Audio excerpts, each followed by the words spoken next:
Most of us are out there chasing purpose like it's some prize we have to catch, only to end up exhausted and empty-handed. But here's the thing, Buddhism saw through this trap thousands of years ago. While society pushes us to find our destiny and follow our dreams, Buddhism offers something radically different, a way to stop chasing and start living. This ancient wisdom doesn't just change how you think about meaning, it transforms how you experience every breath, every moment, every part of being alive. Let me tell you why this insight shook me to my core, and how it can do the same for you. The trap we all fall into. Think about it, every time you scroll through social media, someone's telling you to find your purpose or discover your calling. I fell into that trap big time. Meditation retreats, career changes, even living in a van for a while, I tried it all. But here's the kicker, the more I searched for meaning, the more stuck I felt. And guess what? That's exactly what Buddha warned us about. One day, it hit me like a truck. Imagine watching a movie but instead of enjoying it, you keep pausing to ask, what's the meaning of this film? What's its purpose? You'd miss the entire experience. Well, that's what we're doing with our lives.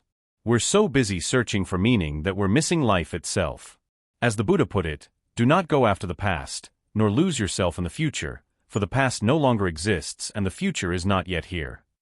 Here's the truth bomb Buddhism drops. The question, what's the meaning of life, is like trying to grab air. The harder you squeeze, the less you hold. It's not that life lacks meaning, it's that we're asking the wrong question entirely. Why chasing meaning makes us miserable. Buddhist masters noticed something fascinating. The people most obsessed with finding their purpose were often the most miserable. Why?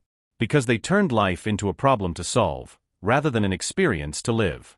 Take James, a guy I met at my local coffee shop last Tuesday. Harvard grad, successful tech startup founder, picture-perfect family, but his hands were shaking around his third espresso as he confessed, I've checked all the boxes, but I still wake up at 3 a.m. wondering what it's all for. Sound familiar? That's the trap. Buddhism says we've got it backward.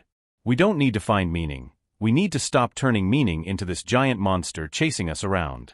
Here's the twist. Buddhism isn't saying life is meaningless. Not even close. What the ancient masters discovered is revolutionary. They realized that the meaning of life is like your breath. It's already there, but the moment you try to control it, you mess up its natural flow. The freedom formula. The surprising thing about Buddhism's first noble truth? It's not a downer, it's actually the key to freedom. The Buddha said life feels unsatisfying, not sometimes, not when things go wrong, but as a basic fact. Mind-blowing, right? But here's the good news. Once you accept this, everything changes. The emptiness we feel isn't because we're broken, it's because we're playing a game we can't win. As Thich Nhat Hanh puts it, there is no way to happiness. Happiness is the way. For me, the breakthrough came during my days at a tech startup. Dream job, crushing it, but every achievement just led to wanting more. One late night, it hit me. The happiness I was chasing wasn't waiting at the end of any path. The path itself was the trap. Emptiness is the doorway to freedom. Here's where Buddhism flips the script. Instead of trying to fill the emptiness, what if the emptiness is actually the doorway to freedom? When you stop trying to fill a cup that's already full, you suddenly notice it's been overflowing the whole time. My friend Sarah learned this the hard way. She spent 10 years building a non-profit helping trauma survivors. Her walls were covered in thank you letters, her phone buzzed with gratitude messages, but when COVID hit and funding dried up, she lost more than her work.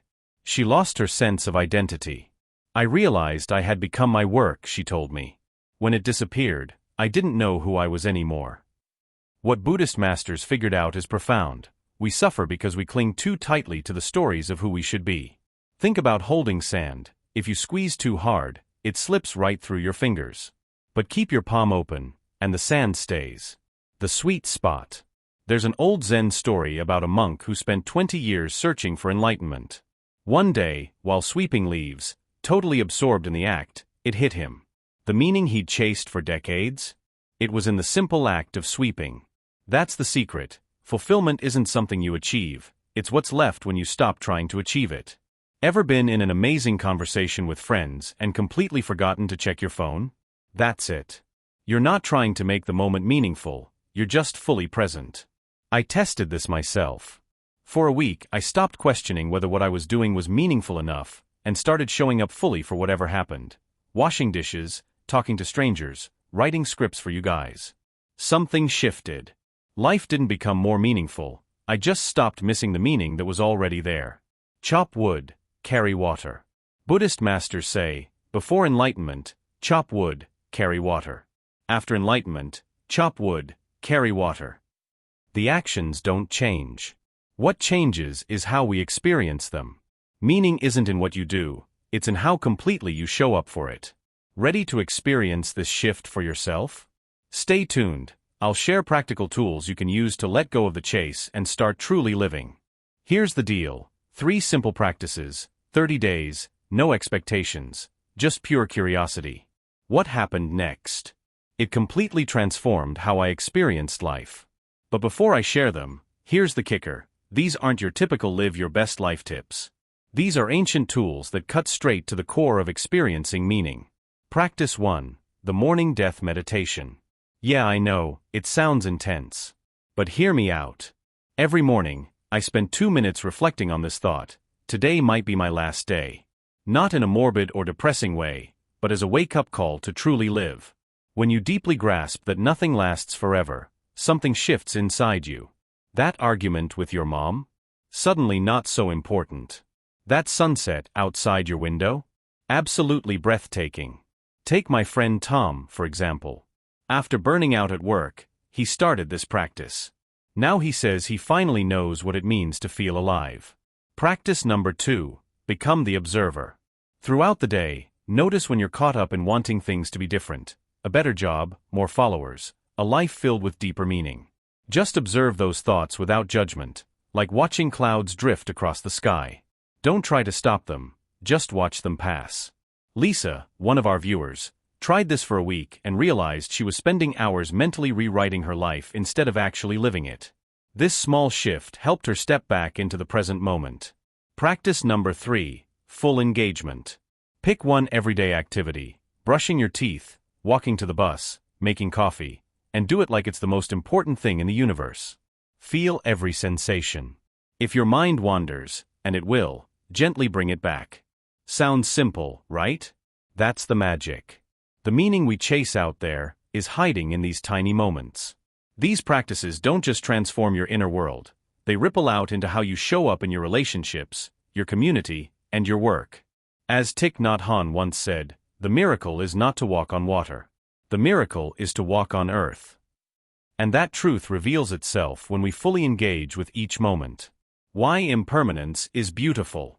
Here's the fascinating part about impermanence. It's not just that things change, it's that change itself makes life rich. Think about your favorite song. If every note lasted forever, it wouldn't be music. Its beauty lies in its flow, in how each note appears and disappears. That's how meaning works too. Let me tell you about my brother. He lost his tech job and thought his life was over. Out of desperation, he started these practices. 6 months later, he's teaching coding to kids and says he finally gets it.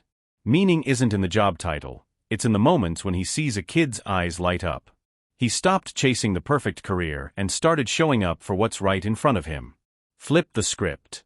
Instead of asking, what's the meaning of this moment?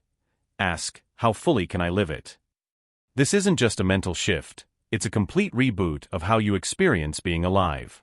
But here's the real game changer. Buddhism teaches that you're already complete, not you'll be complete when, or you're complete if, you're complete right now, reading these words. Sounds wild, right? But this insight shatters everything we've been taught about self-improvement. Think about a wave in the ocean. Does it ever stop and ask, am I enough? No, because it's not separate from the ocean, and neither are you. You're not broken. You're not lost. You're already home. As the Buddha put it, you yourself, as much as anybody in the entire universe, deserve your love and affection. Drop into this moment. Here's the power move that changed everything for me. Instead of chasing the next moment, drop into this one. Not because it's special, but because it's the only moment that's real. Your breath right now, the weight of your body, the sounds around you, that's where life actually happens. Try this. Next time you're stuck in traffic, instead of wishing you were somewhere else, zoom into the present moment. Feel the steering wheel. Notice the colors of the cars. Listen to the sounds. You might discover that the meaning you're seeking isn't hiding in some future achievement. It's right here, in the middle of what you think is boring. My friend Kate started setting 3 random alarms during the day. When they went off, she'd pause and notice 5 things about the present moment. After 2 weeks, she told me life felt like it was in HD, not because anything changed, but because she stopped waiting for life to start. There's no trap. The search for meaning has a backdoor, and that backdoor is realizing there's no trap at all. You're not stuck. You're not incomplete. Searching for meaning is like looking for your glasses while wearing them. The moment you see this, really see it, everything shifts. Buddhism's revolutionary move isn't giving you something new to believe in. It's showing you how to drop the beliefs that make you feel separate from life. When you stop trying to get somewhere, you might realize you're already home. It works even when life gets messy. You might be thinking, this sounds great, but my mind races constantly, or I barely have time to breathe, let alone meditate. Here's the beauty of the Buddhist approach. It works especially well when life gets chaotic. Each distraction becomes an invitation to practice. Every busy moment offers a chance to wake up. The key isn't to clear your schedule, it's to bring clear awareness to whatever's already happening. Life's meaning is happening right now. Remember that night I told you about? Sitting in my car under the stars, wrestling with life's meaning? I never imagined the answer would be so simple, yet so revolutionary. Here's what Buddhism taught me. Life's meaning isn't some hidden treasure waiting to be discovered. It's happening right now, in this breath, in these words between us. You don't need to move to a monastery or become a full-time meditator. You can still have goals, dreams, and ambitions, but hold them lightly, like a bird perched on a branch. Not too tight, not too loose. Whether your purpose is teaching, healing, creating, or raising an amazing family, do it fully but don't let it become a cage. Take these 3 truths with you. Meaning comes alive in the moments you stop chasing it. You're already complete. Everything else is extra credit. The ordinary stuff? That's where the magic hides. That boring commute, those dishes in the sink, this video you're watching right now, it's all sacred when you show up for it.